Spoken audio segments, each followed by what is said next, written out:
Good evening everyone. मुझे इस day पे बहुत अच्छा लग रहा है। हाँ सर, हमारे साथ में है सर, हमें अच्छे अच्छे संस्कृत के भावार्थ, श्लोक का भावार्थ हमें समझा रहे हैं। और एक प्यारा सा भजन है, सिया राम कहिए, जाके विधि रखे राम ताहि विधि रहिए। इसके आगे भी सर बहुत सुंदर पंक्तियों के साथ इसका भावार्थ हमें बहुत अच्छे से समझा रहे हैं। सर, आपकी एक पंक्ति है इस में कि धन्यवाद निर्विवाद कहिए। आप प्लीज़ इसका भावार्थ बहुत अच्छे से फिर से समझाएं।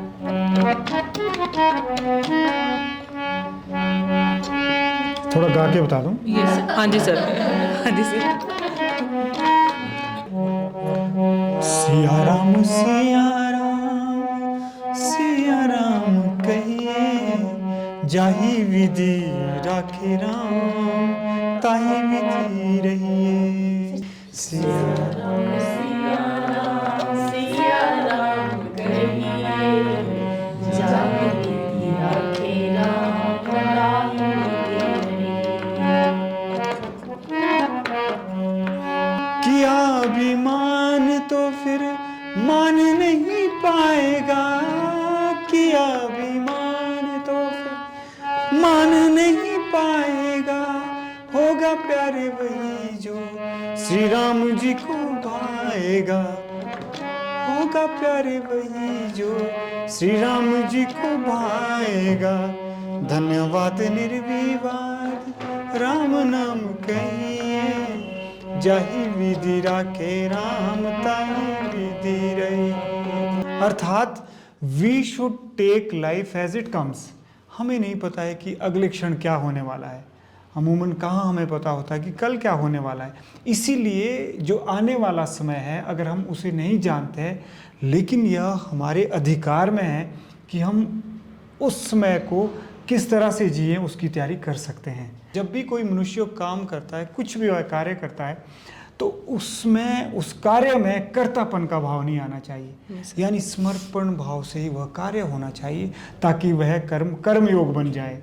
तो इसलिए राम तेरे साथ का मतलब है कि कुछ तो अज्ञात शक्ति है, क्योंकि आज हम बहुत ज़्यादा ज्ञात के गुलाम हो गए। यानी जो मैंने सुना है और मैं कहता हूँ कि यही सब कुछ है, जो हमारे बड़े बड़े ग्रंथों में लिखा है हम बोलते कि नहीं यही सब कुछ है। तो हमें ज्ञात के गुलाम नहीं होना है, ज्ञात जो उसको प्रणाम करना है, सलाम करना है। जो भी हमारे सामने ज्ञान कोई बखान करता है उसको हमें प्रणाम करना है। लेकिन एक बात का ज़रूर ध्यान रखना है कि जब हम किसी को सुनते हैं तो हमें सुनना बिल्कुल नादान की तरह चाहिए, जैसे नादान होता है। हमें सुनना बिल्कुल मौनी की तरह चाहिए, जैसे आपने मौनी बावे देखे होंगे। मौनी मतलब जिनको मौन धारण किया होता है। जब हम किसी को सुनते हैं तो हमें बिल्कुल मौनी की तरह सुनना चाहिए, यानी नादान की तरह सुनना चाहिए। और जब हम बोलते हैं तो हमें विद्वान की तरह बोलना चाहिए, मुनि की तरह बोलना चाहिए। मुनि मतलब जो मनन करते हैं, चिंतन करते हैं, बोलने से पहले थोड़ा सा सोचते हैं, तो हमें ऐसा करना चाहिए। तो इस तरह से जो ये कहते हैं कि किया अभिमान तो फिर मान नहीं पाएगा। तो अगर हम अभिमान करते रहे, अक्सर अभिमान उस बात का होता है जो ज्ञात होता है। जैसे हम अक्सर कहते हैं कि यह सत्य को जानने की जो यात्रा है, यह ज्ञात से अज्ञात की ओर होती है। लेकिन अगर हम ज्ञात के गुलाम बन गए तो अज्ञात की स्वतंत्रता का हमें आनंद नहीं आएगा। यानी जो अज्ञात है, अव्यक्त है, जो अभिव्यक्ति की पकड़ में नहीं आता है, शब्द की पकड़ में नहीं आता है, जो कहने और बोलने का विषय नहीं है, अगर उसको हम अभिव्यक्त कर रहे हैं तो काफ़ी हद तक हम तभी सफल हो सकते हैं अगर हमें व्यक्त करने में, अभिव्यक्त करने में अभिमान ना आए। तभी क्या कहते हैं,